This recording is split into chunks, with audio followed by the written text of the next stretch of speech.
Amados irmãos, graça e paz, eu quero convidar você a abrir a sua Bíblia no livro de Apocalipse, no capítulo 5.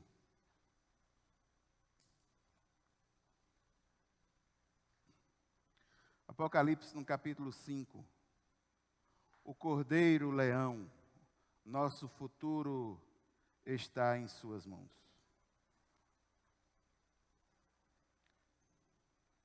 De fato, hoje pela manhã, num exame cardiológico, meu pai passou mal na frente do cardiologista. Aí logo de cara você vê o grande livramento do Senhor. Que ele não passou mal em casa. Ele já passou mal dentro do hospital, na frente do médico que ia ver ele mesmo. E ele ficou internado. Irmãos, Deus é poderoso.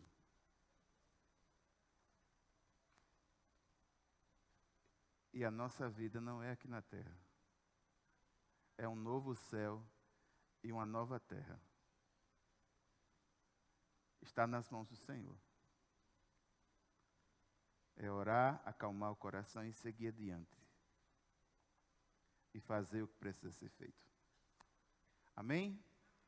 Apocalipse, no capítulo 5, o texto diz assim: Então vi na mão direita daquele que está assentado no trono um livro em forma de rolo, escrito de ambos os lados e selado com 7 selos. Vi um anjo poderoso proclamando em alta voz: Quem é digno de romper os selos e de abrir o livro? Mas não havia ninguém, nem no céu, nem na terra, nem debaixo da terra, que pudesse abrir o livro ou sequer olhar para ele. Eu chorava muito, porque não se encontrou ninguém que fosse digno de abrir o livro e de olhar para ele. Então um dos anciãos me disse: Não chore, eis que o leão da tribo de Judá, a raiz de Davi, venceu para abrir o livro e os seus 7 selos. Depois vi um cordeiro que parecia ter estado morto, em pé, no centro do trono, cercado pelos 4 seres viventes e pelos anciãos. Ele tinha 7 chifres e 7 olhos, que são os 7 Espíritos de Deus enviados a toda a terra. Ele se aproximou e recebeu o livro da mão direita daquele que estava sentado no trono. Ao recebê-lo, os 4 seres viventes e os 24 anciãos prostraram-se diante do Cordeiro. Cada um deles tinha uma harpa e taças de ouro cheias de incenso, que são as orações dos santos. E eles cantavam um cântico novo.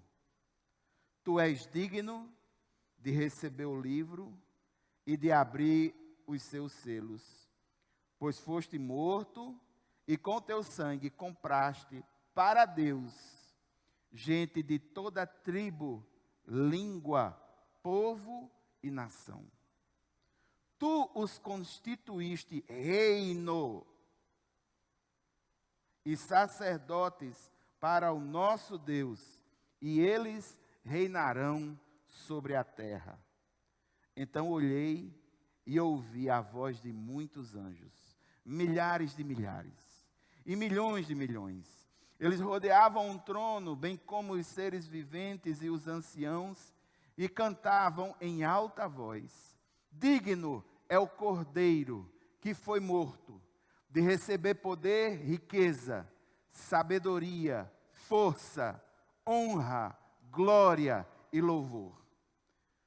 Depois eu vi todas as criaturas existentes no céu, na terra, debaixo da terra e no mar, e tudo o que neles há, que diziam: Àquele que está assentado no trono e ao Cordeiro, sejam o louvor, a honra, a glória e o poder para todo o sempre. Os 4 seres viventes disseram amém. E os anciãos prostraram-se e o adoraram. Curve a sua cabeça por um instante, vamos orar.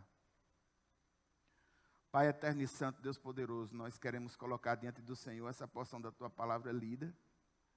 E nós oramos que o Senhor, pelo teu Santo Espírito, a ilumine em nossos corações. Muito obrigado, Pai. Nós oramos no nome de Jesus. Amém.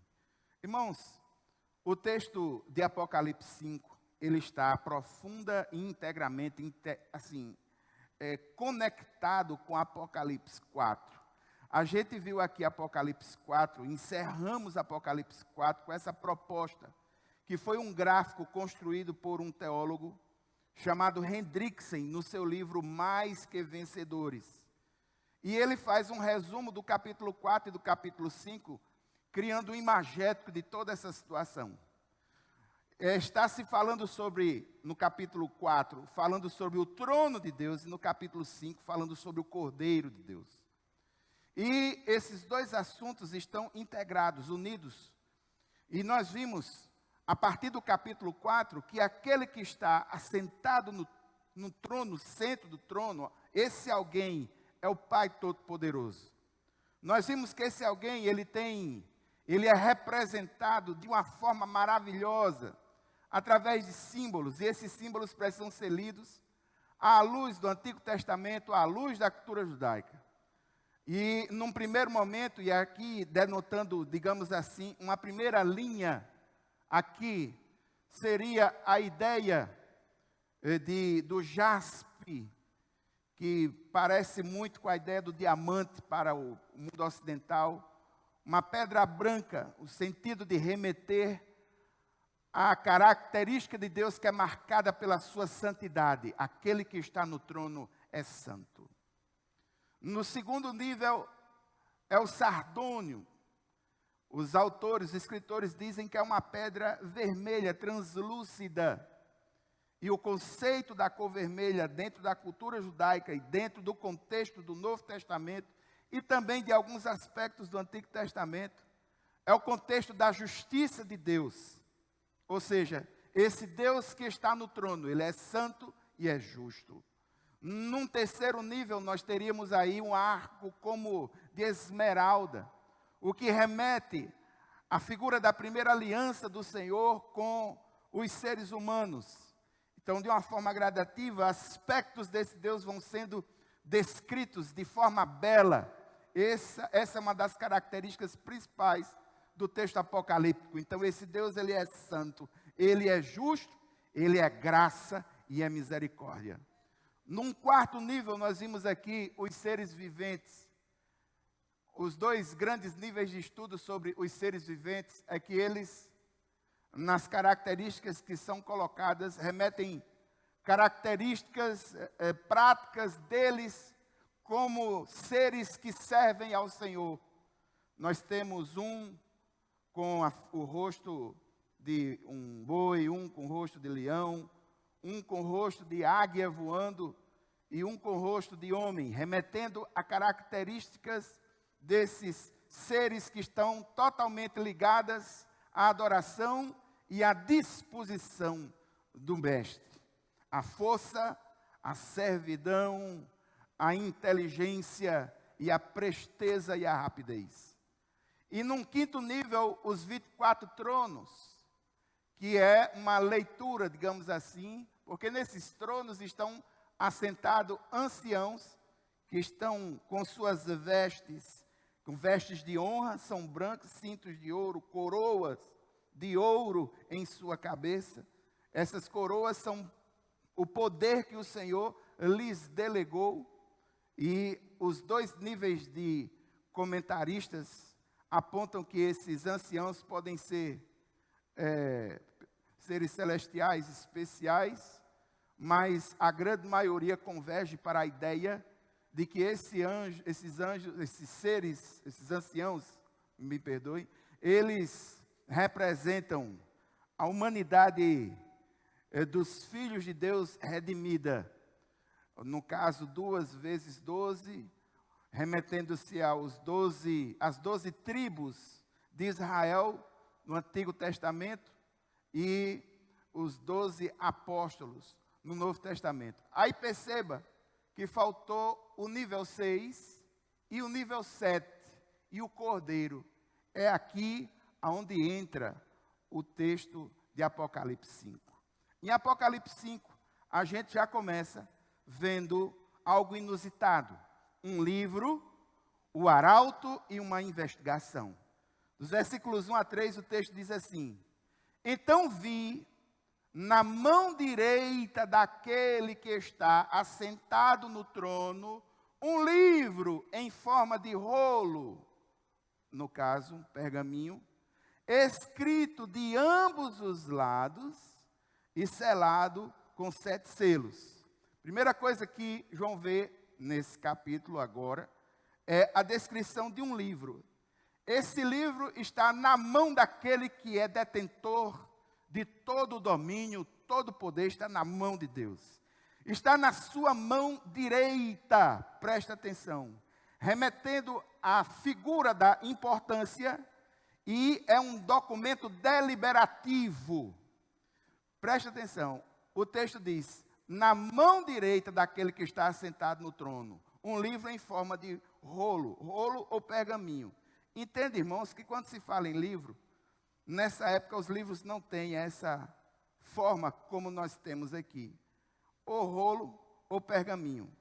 Rolo se o material vem das vísceras dos animais, pergaminho se vem de plantas. Papiro se vem de plantas, pergaminho se vem das vísceras dos animais. Aqui o texto nos mostra que esse rolo é um documento público. Por quê? O texto diz que ele é escrito de ambos os lados. Ou seja, é um documento público.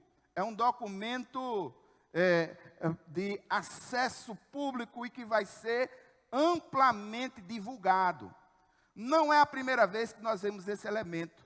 Não é a primeira vez que nós vemos essa característica nos textos bíblicos. No livro de Êxodo, no capítulo 32, versículo 15, quando o Senhor está com as pedras da lei e as entrega a Moisés, as pedras da lei, elas são escritas dos 2 lados. E as pedras da lei são um documento público. É destinada à propagação. No livro de Ezequiel, no capítulo 2, os versículos 9 e 10, lá mostra um documento de juízo do Senhor, e esse documento, já em Ezequiel, no Antigo Testamento, dizia que ele era escrito dos 2 lados, e é um lamento de juízo de Deus. Está escrito no livro de Ezequiel, no capítulo 2, dos versículos 9 e 10. Uma maioria significativa dos comentaristas entendem que esse livro é um testamento. É algo que é um documento público, um testamento, algo que vai ser executado por aquele que o recebe. A gente vê aqui que esse livro, ele é absolutamente inviolável. O texto diz que ele é escrito de ambos os lados e ele está selado com 7 selos. Nós entendemos que dentro do livro de Apocalipse, o número 7 está ligado à plenitude. E o selo era uma forma de segurança do documento. Os selos não são aposicionados todos numa linha só.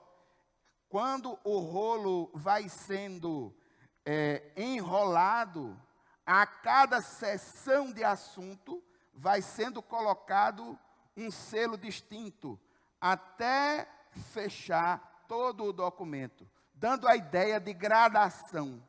Então, esse rolo é um documento público, é algo que traz deliberação, é algo profundamente importante, absolutamente inviolável. E aqui, irmãos, uma ideia teológica. Qual é a ideia? A ideia do livro remete ao fato de que nada escapa aos olhos do Senhor e que tudo está registrado. A ideia do livro remete ao fato de que tudo está na memória do Senhor. E o que é mais interessante é que tudo tem um sentido. O nosso Deus é aquele Deus que conhece e que dirige a história da vida. E hoje, inclusive, eu gostaria de falar, já no versículo 1, nós precisamos, irmãos, resgatar o sentido teológico da história. O sentido humanista da história pode ser dividido em dois tipos. Os que estudam a vida e a história nas teorias humanistas, alguns vão ser afetados pelas teorias gregas, que entendem que a história do homem é como uma espécie de um carrossel. E sempre aspectos da história vão sendo repetidos. Isso é muito da cultura grega. Aspectos disso fazem até um pouco de sentido. Pelo menos na moda, você que tem suas roupas antigas da moda, pode aguardar um pouquinho que ela vai voltar novamente. Ele não está totalmente fora do raciocínio, não. Mas não podemos entender que a história como um todo é um carrossel que sempre volta ao mesmo ponto. Por quê? Porque isso faz da história algo fútil, algo pequeno, algo medíocre. O segundo sentido da história é dado pelos humanistas ateus, que entendem que os eventos da história ocorrem ao acaso, vão ocorrendo sem uma ligação intrínseca entre um evento e outro. As coisas simplesmente vão acontecendo e a história vai registrando essas questões. Aqui não, irmãos. A ideia desse texto é muito diferente. A ideia desse texto é já mostrar para a humanidade que a história humana é marcada, dirigida, planejada, acompanhada, composta, consolidada pelo Senhor que está no trono. Existe um porquê. A história humana tem um sentido. Todas as coisas convergem para a concepção de um plano. E é assim que a história humana precisa ser observada e resgatada. E nesse sentido, ela é contra algumas formas e saberes que nós estudamos no meio secular. Lá, a história muitas vezes não faz sentido algum. Aqui, a história roda em torno daquele que está no trono. Porque por ele e para ele foram feitas todas as coisas. E nele encontra propósito. Segue o texto, veja o versículo 2. Eu vi um anjo poderoso, proclamando em alta voz: quem é digno de romper os selos e de abrir o livro? Em primeiro lugar, vale a pena salientar que não é um arauto qualquer. O texto quer deixar bem claro que esse que está trazendo a mensagem, ele é poderoso. O texto diz, é um anjo poderoso, para marcar a importância desse momento. E o que é que ele vai fazer? Ele vai fazer através de uma espécie de encenação, uma proclamação retórica, como que no sentido de chamar a atenção de todos para um questionamento e uma reflexão importantíssima. Ele faz uma pergunta, uma indagação: quem é digno de romper os selos e de abrir o livro? Por que é que ele faz essa indagação? Em primeiro lugar, ele aponta para a questão da dignidade. Quem é digno? Por quê, irmãos? Porque o documento que está na mão de Deus, ele só pode ser entregue a alguém que tem a mesma autoridade que esse Deus. Não é qualquer um que pode abrir esse documento. Não é qualquer um que pode executar aquilo que está marcado nesse documento público. Então nós vemos aí que essa questão da dignidade, esse documento é um documento que demanda ação E quem abrir ele tem que ter autoridade, tem que ter poder para cumprir o que está escrito nessa documentação. E ele faz uma investigação. E a gente vê uma investigação sendo feita e relatada no versículo 3. Não havia ninguém. E aqui uma grande força de expressão que que é utilizada em vários textos da Bíblia, não só em Apocalipse. Não há ninguém, nem no céu, nem na terra, nem debaixo da terra. Em alguns lugares na Bíblia, essa expressão é utilizada no sentido de procura ampla, não há em lugar algum. Essa investigação ela é feita no céu. Meu irmão, no céu, nem o anjo Miguel, nem Gabriel, nem os serafins, nem os querubins, nem os anjos poderosos, nem os patriarcas, Abraão, Isaac, Jacó e José, nenhum dos apóstolos, os dois mais importantes, nem Pedro, nem Paulo, nem Maria, mãe de Jesus, ninguém tem autoridade. Ele olha para a terra, meu irmão, na terra, nenhum homem, por mais poderoso, por mais inteligente, por mais influente que seja, pode decifrar e executar o sentido da história. Só o Cordeiro que vai receber esse livro. Debaixo da terra, pior ainda. E aí remete à espiritualidade mais inferior. No mundo espiritual inferior, meu irmão, se os patriarcas, se os anjos não têm condição, longe de pegar um documento como esse está o diabo, o demônio, espíritos atormentadores, os guias, os Exus, esse é que não tem poder mesmo para isso. Então nem tem no céu, nem tem na terra, nem debaixo da terra. Isso gerou um certo frisson para João. Quando ele observa isso, ele fica tocado. Aí ele diz, eu chorava muito, porque não se encontrou ninguém que fosse digno de abrir o livro e de olhar para ele.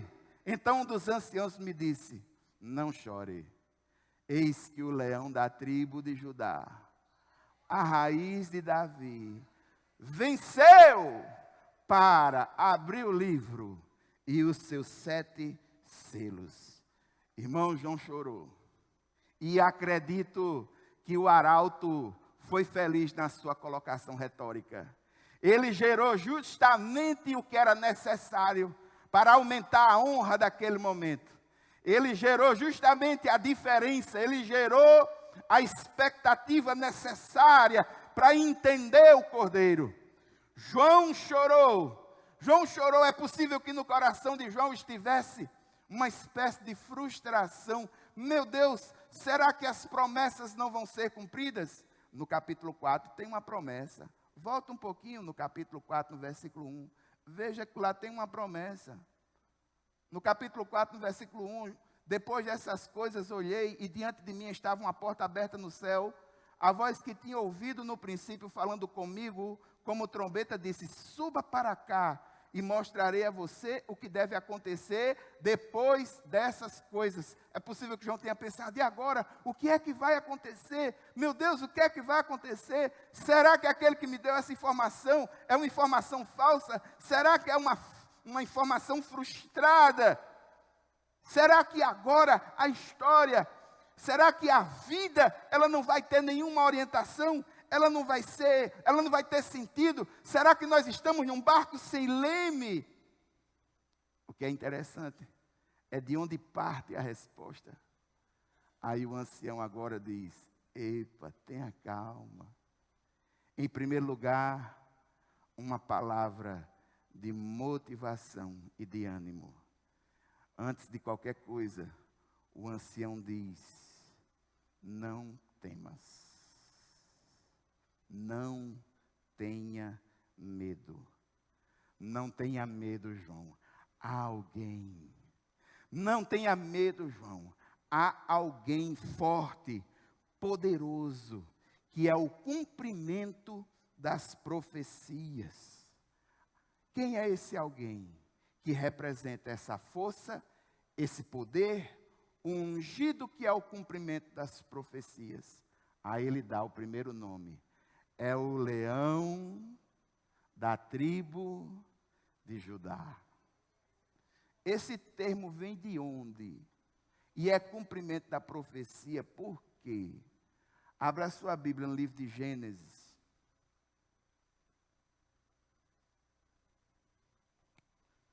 Livro de Gênesis, no capítulo 49.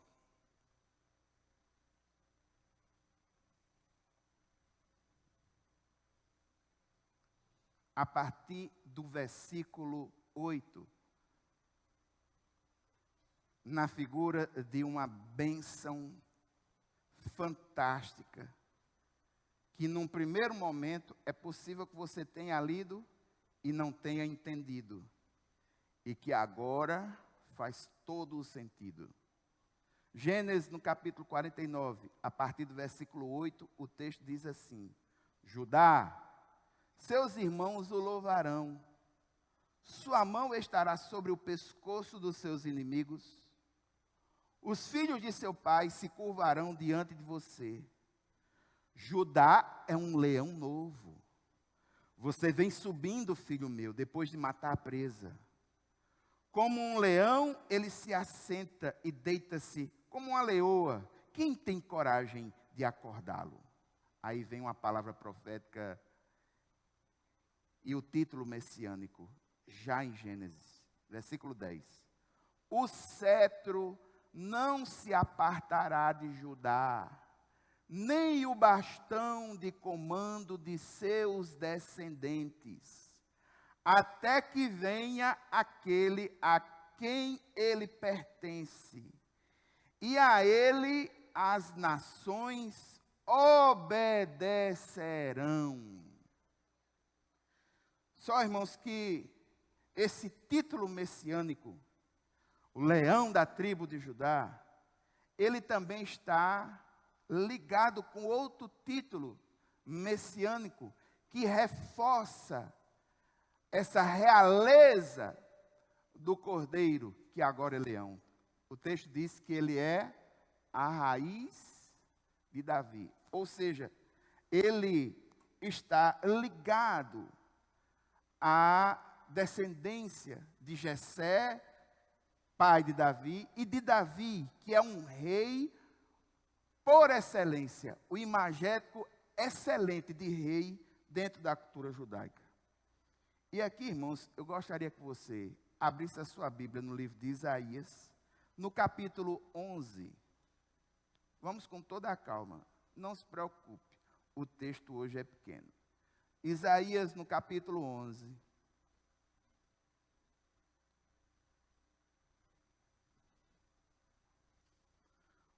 Isaías no capítulo 11, no versículo 1.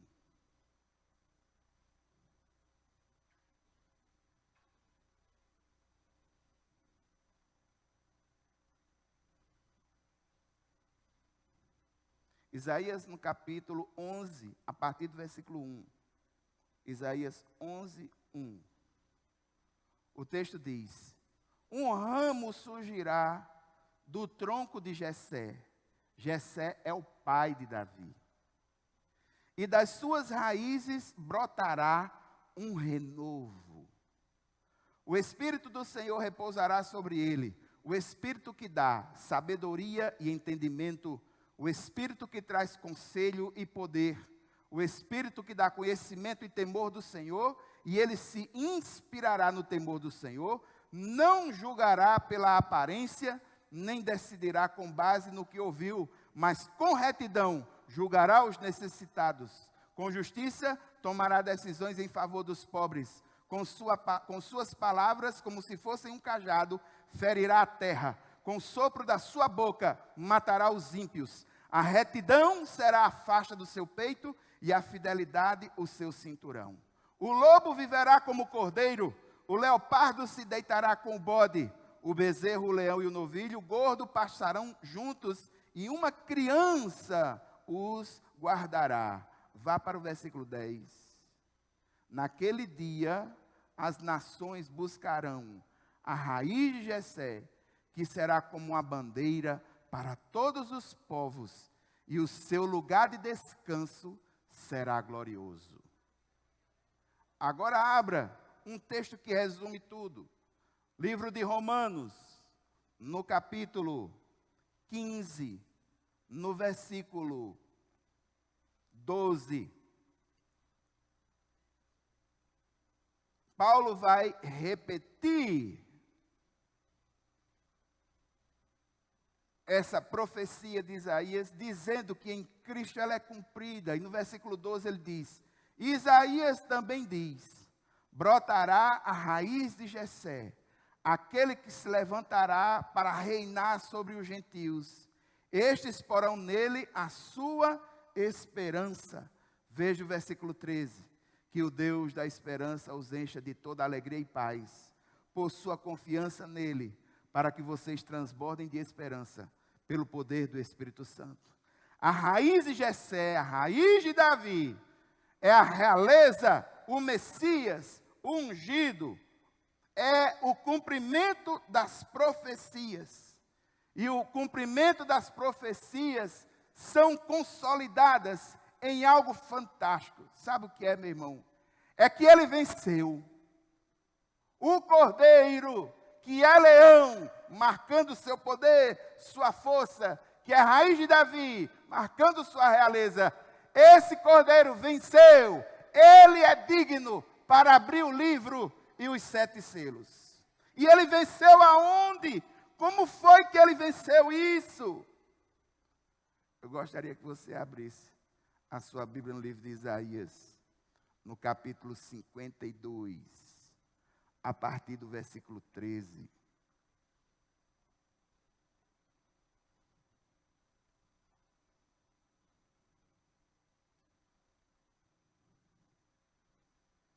Irmãos, me perdoem se porventura eu chorar.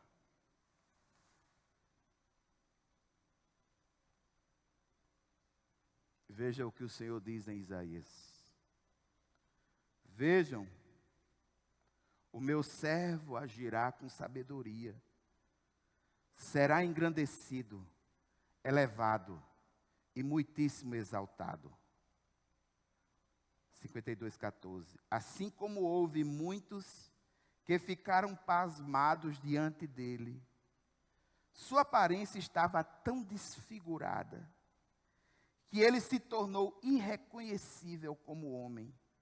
Não parecia um ser humano. De igual modo, ele aspergirá muitas nações, e reis calarão a boca por causa dele. Pois aquilo que não lhes foi dito, verão, e o que não ouviram, compreenderão. Quem foi que creu na nossa mensagem? E a quem foi revelado o braço do Senhor? Ele cresceu diante dele como um broto tenro e como uma raiz saída de uma terra seca. Ele não tinha qualquer beleza ou majestade que nos atraísse.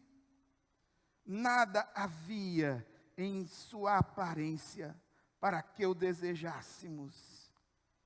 Foi desprezado e rejeitado pelos homens, homem de dores e experimentado no sofrimento, como alguém de quem os homens escondem o rosto. Ele foi desprezado e nós não o tínhamos em estima. Certamente, ele tomou sobre si as nossas enfermidades e sobre si levou as nossas doenças. Contudo, nós o consideramos castigado por Deus atingido e aflito, mas ele foi traspassado por causa das nossas transgressões, foi esmagado por causa das nossas iniquidades. O castigo que nos trouxe a paz estava sobre ele, e pelas suas feridas nós fomos sarados. Todos nós, como ovelhas, nos desviamos, Cada um de nós se voltou para o seu próprio caminho, e o Senhor fez cair sobre ele a iniquidade de todos nós. Ele foi oprimido e afligido, e contudo não abriu a sua boca.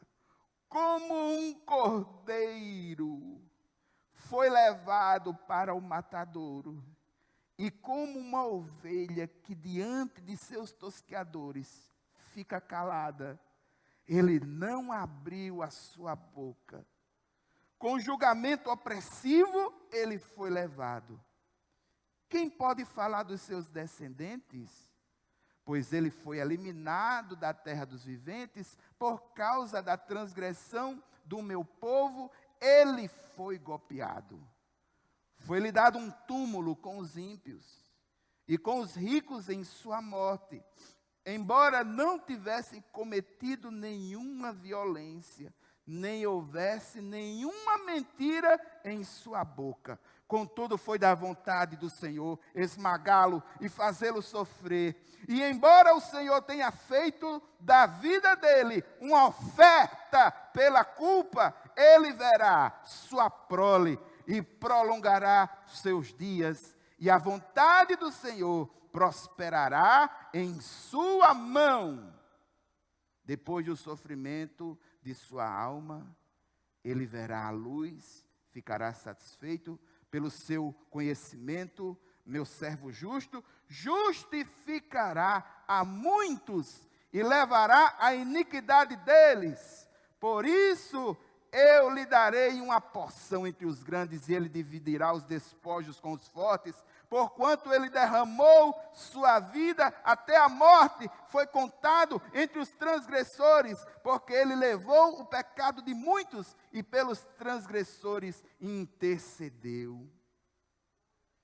Cante, ó estéril, você que nunca teve um filho, e rompa em canto, grite de alegria, você que nunca esteve em trabalho de parto, porque mais são os filhos da mulher abandonada do que os daquele que tem marido, diz o Senhor.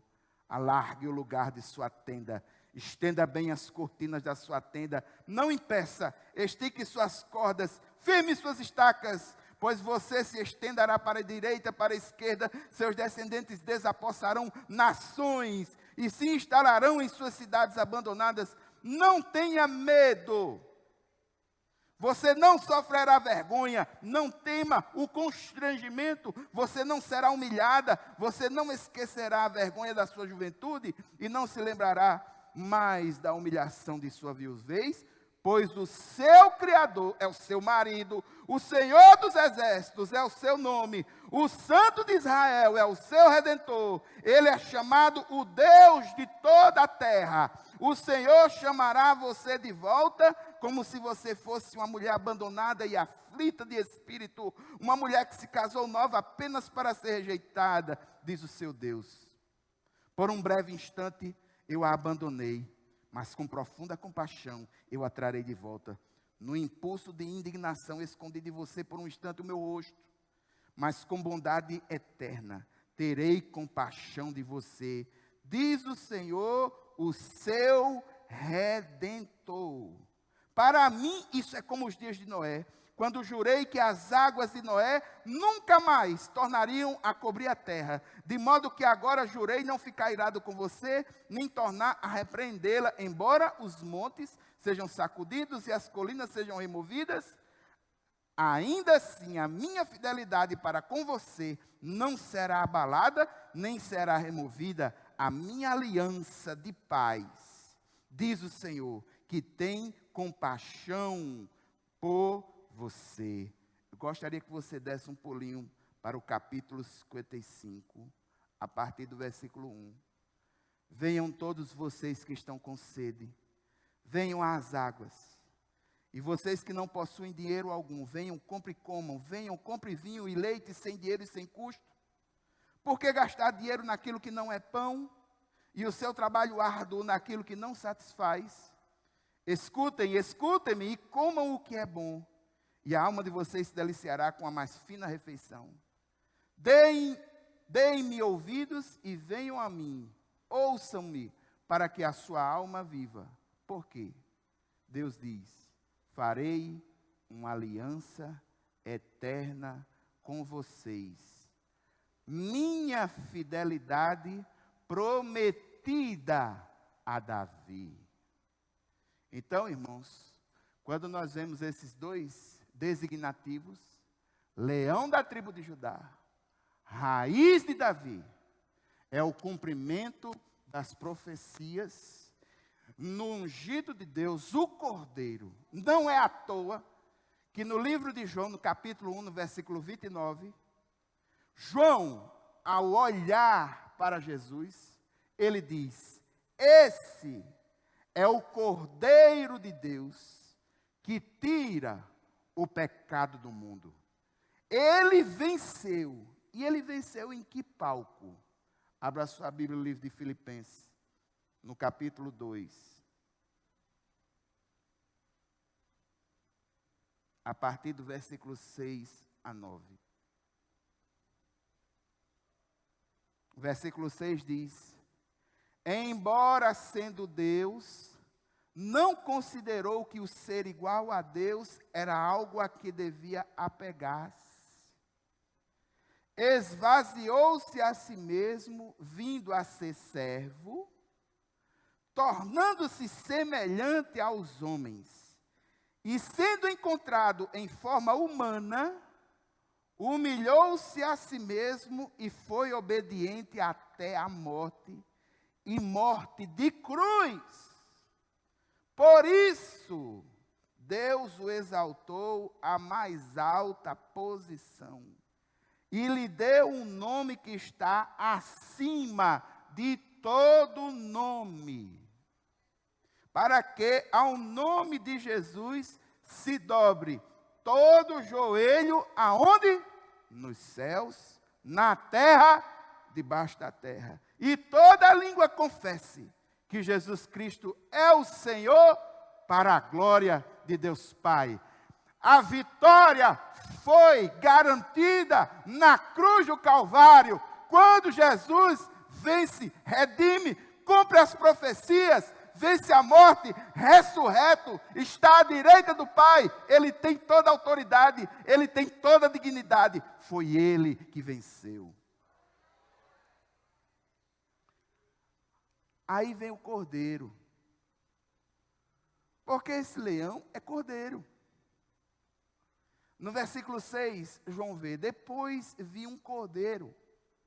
As características desse cordeiro: parecia ter estado morto. Onde é que esse cordeiro está? Em pé, no centro do trono. Oxe, mas quem é que estava no centro do trono, no capítulo 4?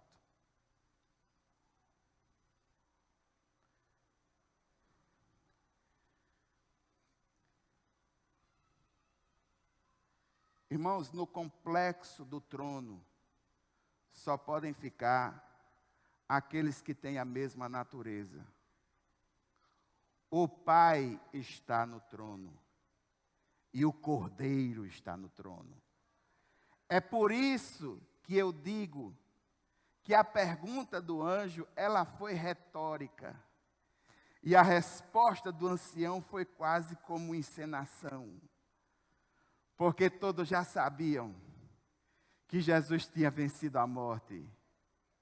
Todos já sabiam. O Cordeiro está no trono, ele está à destra do Pai. A retórica foi construída para levantar a importância daquele que está no trono junto com o Senhor. Irmãos, Jesus venceu. Ele é o Cordeiro que foi morto. E aqui uma grande verdade: sem a pessoa de Jesus Cristo e sem sua obra de redenção, a história humana é um enigma. Jesus é o Cordeiro de Deus que tira o pecado do mundo. Ele venceu. Sua vitória foi onde? Na cruz do Calvário. Sua posição, qual é a posição que ele está agora? Veja o versículo 6. Ele está em pé. Isso é posição de ação e de poder. Qual é o lugar onde ele está agora? Ele está no centro do trono. Isso é posição de autoridade. Deus governa o universo por meio do Cordeiro. Quem são os assistentes?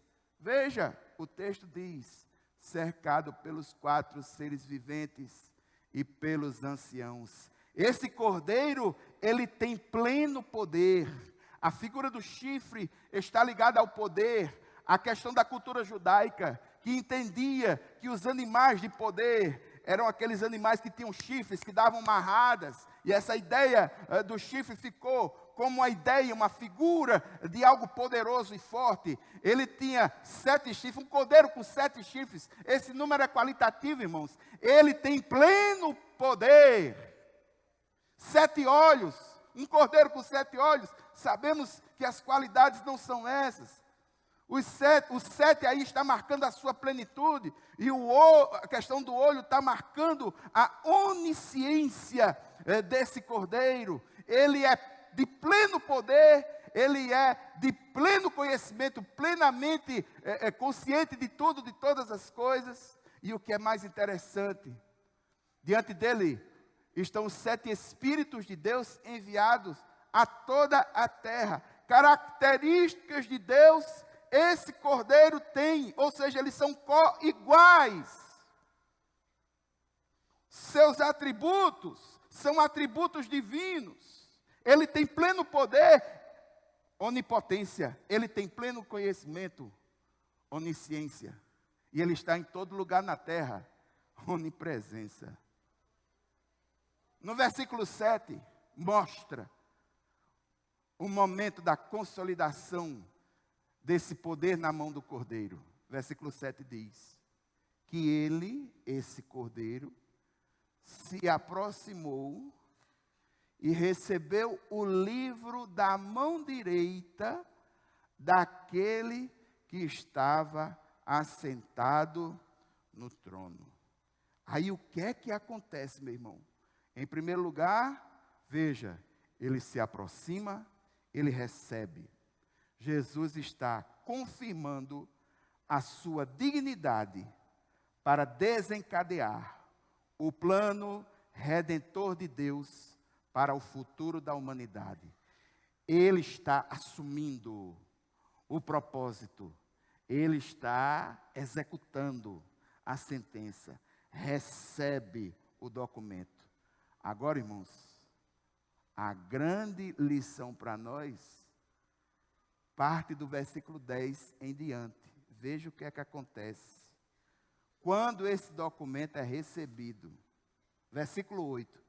Ao recebê-lo, quando o Cordeiro recebe o testamento, a sentença, quando ele recebe, os 4 seres viventes e os 24 anciãos se prostraram diante do Cordeiro. Irmãos, tão logo o Cordeiro pega o rolo na mão, começa uma explosão de triunfo, de adoração. Quando a gente sabe, quando a gente reconhece quem Deus é, quem o Cordeiro é, a atitude mais natural é adorá-lo. Aí aqui a adoração segue. Cada um deles tinha, em primeiro lugar, a harpa, a ideia do louvor. Salmo 33, versículo 2. Louvai ao Senhor com harpa. E tem as orações dos santos em taças de ouro. Qual é a ideia, irmãos? Isso remete à figura do Antigo Testamento.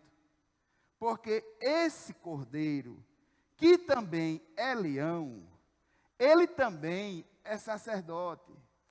E nas épocas antigas, quando o sacerdote entrava no lugar santo, a primeira coisa que ele fazia era pegar o óleo especial e colocar sobre a brasa do altar do incenso que estava perto da cortina que fazia a separação do lugar santo com o lugar santíssimo. Quando ele pegava o óleo que jogava em cima do altar do incenso com as brasas queimando, aquele óleo colocava um cheiro suave, fantástico, e aquele incenso gerava uma espécie de fumaça. E essa fumaça, quando saía do tabernáculo, era percebida pelo povo que estava do lado de fora do tabernáculo. Quando essa fumaça ela aparecia e era percebida pelo povo, era um sinal. O povo olhava para aquilo ali e dizia: a adoração já começou. Aí o sacerdote adorava dentro e o povo adorava do lado de fora, no átrio. Então, os sacerdotes, eles levam as orações. Agora veja, irmãos, que não é a oração de qualquer um que está nessas taças de ouro. O texto diz que são as orações dos santos.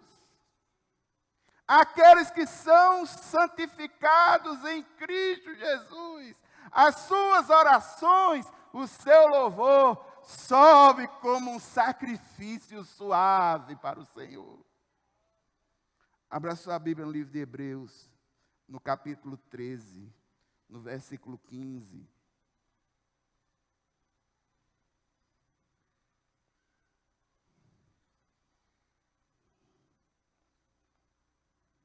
Hebreus 13, 15.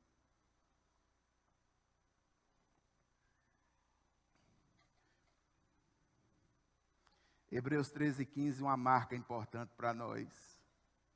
Por meio de Jesus, portanto, ofereçamos continuamente a Deus um sacrifício de louvor, que é fruto de lábios que confessam o seu nome. Sobe da harpa o louvor, as orações dos santos, e eles agora cantam um cântico novo. Cântico novo por quê?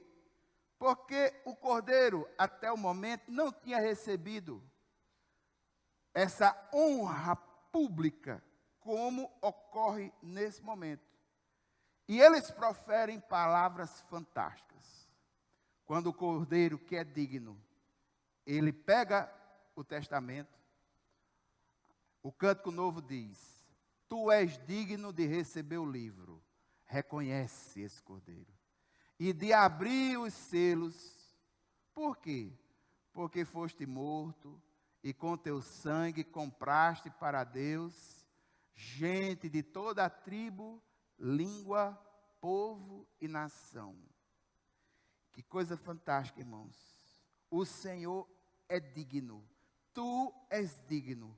O doutor Luiz Saião diz que a dignidade e a autoridade do Cordeiro se devem à sua obra de sacrifício. Uma obra de sacrifício que não somente perdoa pecados, mas é o fundamento do reino de Deus. Perceba a amplitude desse reino. É uma amplitude étnica, toda tribo. É uma amplitude linguística, toda língua. É uma amplitude política, todo povo. É uma amplitude social, toda nação. É um reino total. Esse reino total tem como base a vitória de Cristo na cruz do Calvário, que é o digno que venceu. Agora perceba, irmãos, uma nuance muito fantástica no versículo 11. Ele não diz que a gente vai ser rei. Ele diz que nós somos reino.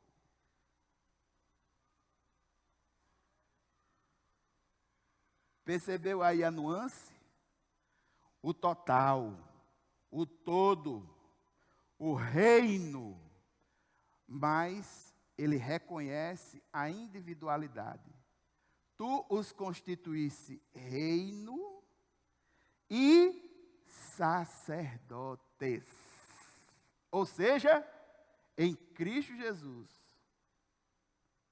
nós somos reino e individualmente agentes desse reino, tendo a possibilidade de chegar diretamente ao Pai, porque o Cordeiro venceu na cruz do Calvário.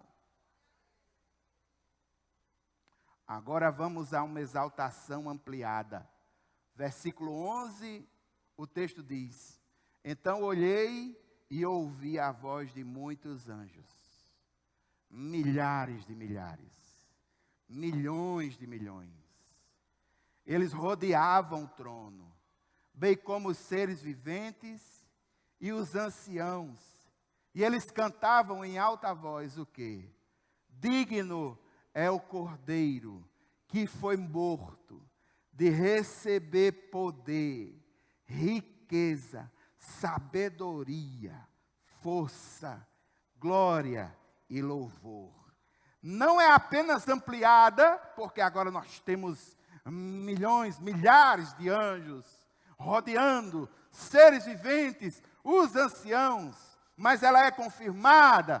Todos estão dizendo a mesma coisa, confirmando a dignidade e o poder daquele que está com o Pai no trono. Todos se prostram para adorar o Cordeiro. E qual é o motivo da adoração? A vitória do Cordeiro, porque ele foi morto. Veja os versículos 13 e 14. Depois, mais ampliação do louvor. Depois ouvi todas as criaturas existentes no céu, na terra, debaixo da terra e no mar, e tudo que neles há.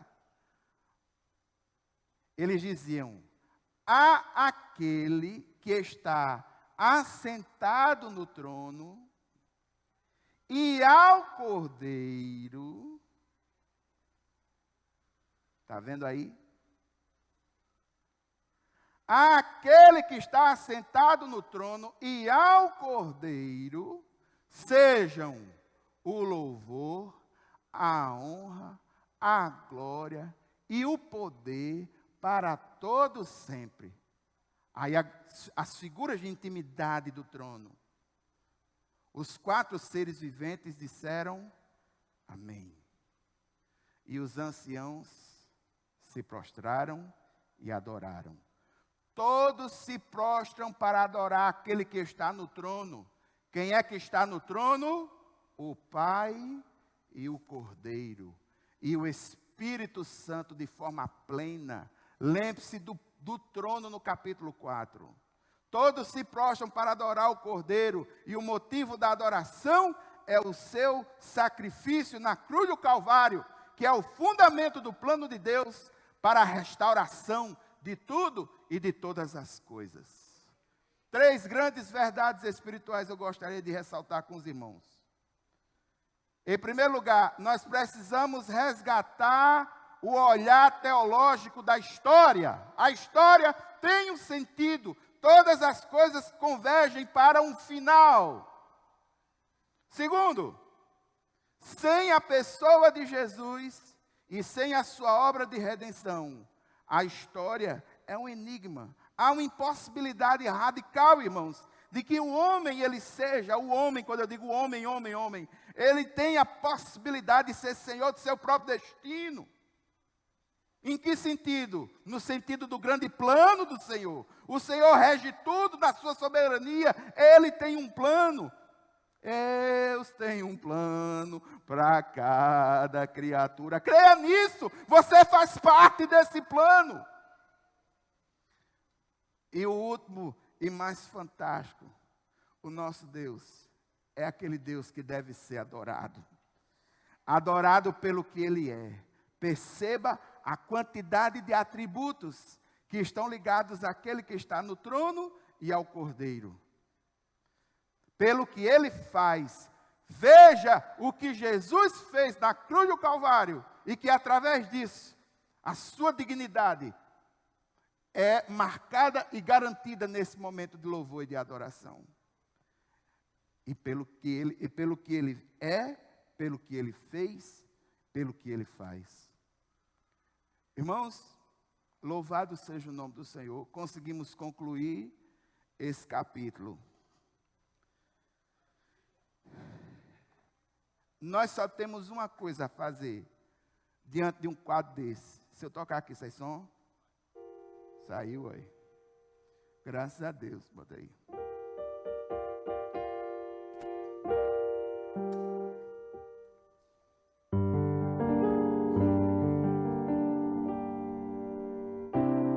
Digno é o Cordeiro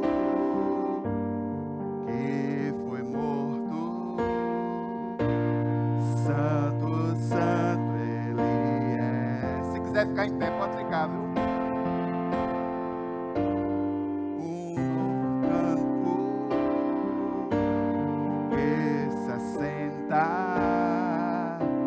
Sobre o trono do céu, Santo, Santo, Santo, Deus Todo-Poderoso, que era e é e há de vir. Com a criação eu canto louvores ao Rei dos Reis.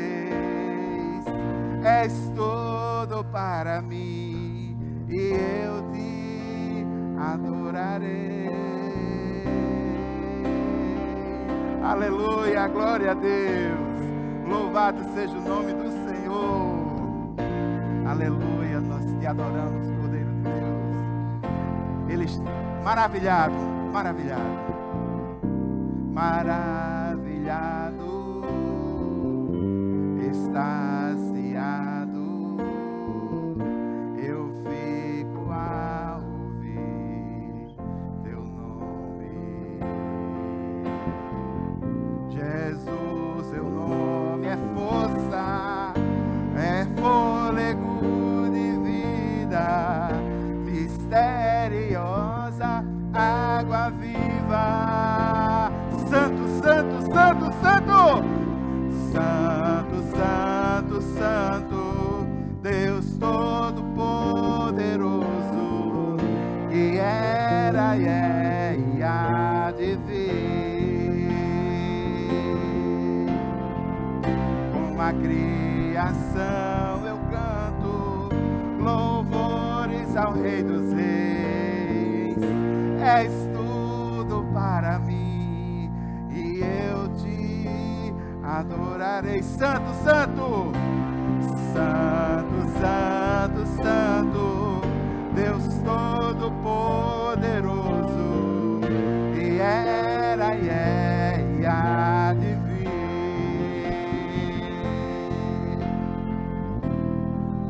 Criação eu canto louvores ao Rei dos Reis. És tudo para mim e eu te adorarei.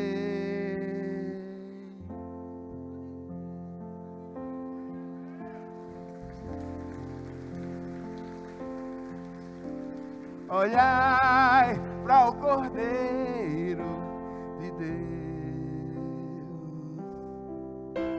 Olhai para o Cordeiro de Deus, porque só Ele os pode salvar. Olhai para o Cordeiro de Deus. Olhai para o Cordeiro de Deus. Olhai para o Cordeiro de Deus,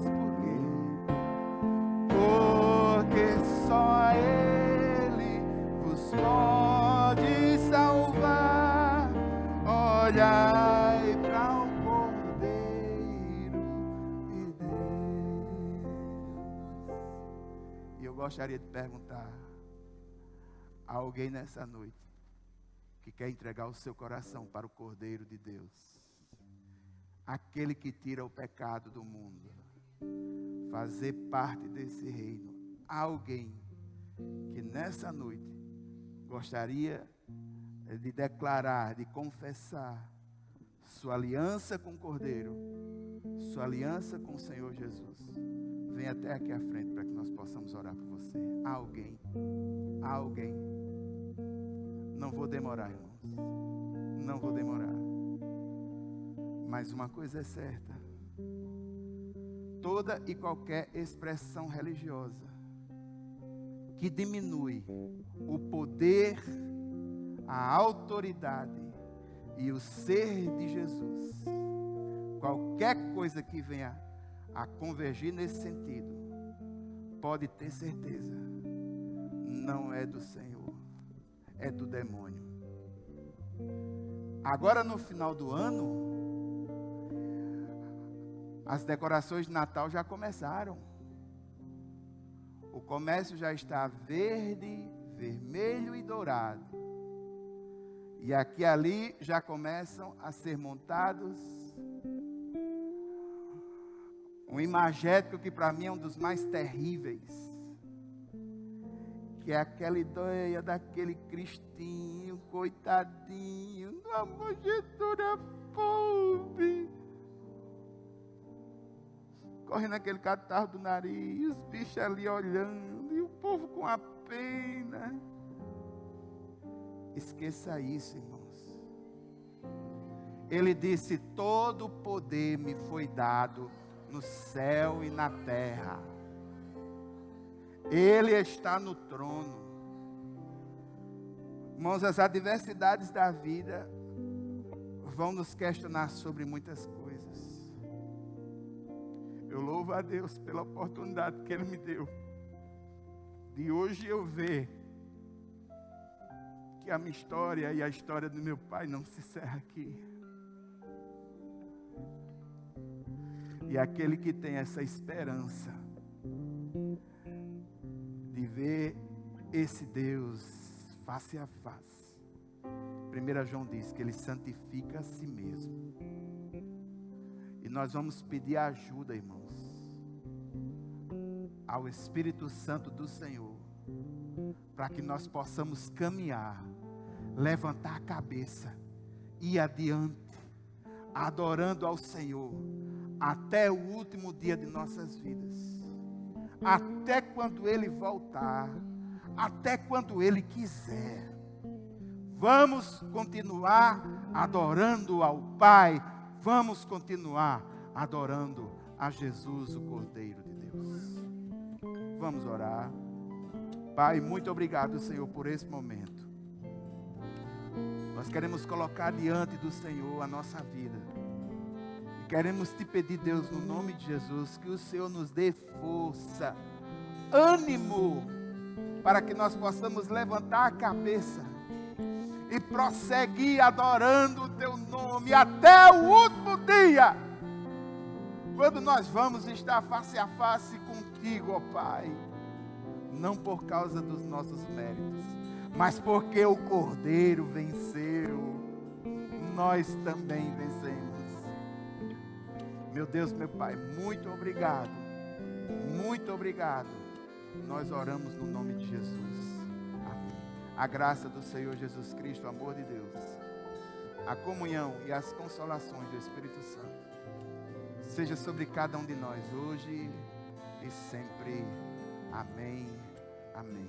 Olhe para o seu irmão ao lado e diga assim: vigia, vaso. Santo, santo, santo, Deus Todo-Poderoso, que era e é e há de vir, com a Cristo.